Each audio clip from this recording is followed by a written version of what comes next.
Okey. Untuk buah keras kalau kita letak, satu dia dia boleh memekatkan lauk kita, satu dia melemakkan. Dia daripada ke kacang tau. Jadi dia punya lemak tu lemak kepada kacang. Dan dia juga ada sedikit minyak. Assalamualaikum, hai semua viewers. Okey, hari ni Kak Zaidah nak share resepi masak merah berlemak santan. Kalau puan letak dekat pinggan, angkat, dia keluar darah. Ni, 4 sekawan ataupun 4 sebilik kayu manis, cengkeh, buah pelaga dan juga bunga pekak. Kita bagi dia bau sekejap saja. Okey, kita masukkan bawang yang kita dah mayang atau kita dah iris. Tumis juga bawang putih yang kita dah mayang. Kita tunggu bawang dia ujung-ujung ni dah coklat. Ya. Okey, kita nak masuk lada yang kita dah kisar. Lada kering ya. Yang ini kena tumis lama sampai lada dia pecah minyak. Ya. Okey, saya kecilkan api sebab saya nak masukkan ni ya. Tomato puri.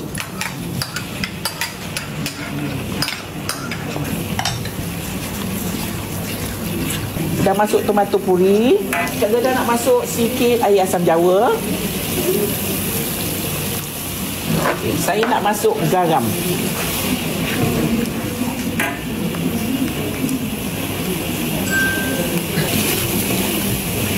Ya, okey, kita nak masukkan kerisik.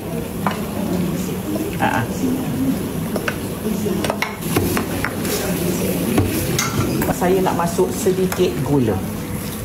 Lauk ni kena manis puan. Nampak saya tok gula banyak ya. Dia kena manis. Kalau tidak nanti dia masam. Okey.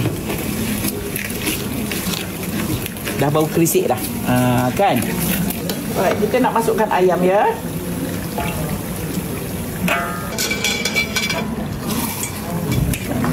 Okey, Kak Zaidah balik-balikkan, ratakan dulu.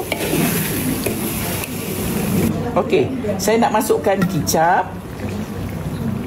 Kicap ni terpulang. Ikut masing-masing. Kicap apa yang puan pakai ya. Saya masukkan sedikit air. Kalau tidak dia tak berkuah sekarang. Masuk kicap manis ya, jangan pakai kicap masin, jangan pakai kicap pekat. Kena pakai kicap manis. Okey, kita nak masuk santan. Santan ya.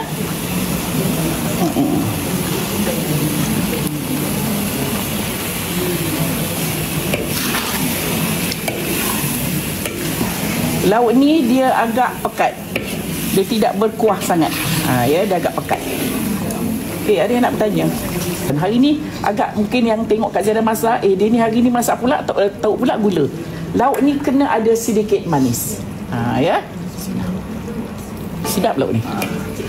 Okey, dah masak dah lauk Kak Zaidah. Lauk ni sedap. Boleh masak, tak payah pakai blender. Alhamdulillah, dah pun siap resepi kita hari ni, iaitu masak merah berlemak santan buat tetamu Kak Zaidah. Untuk perempuan di luar sana, selamat mencuba.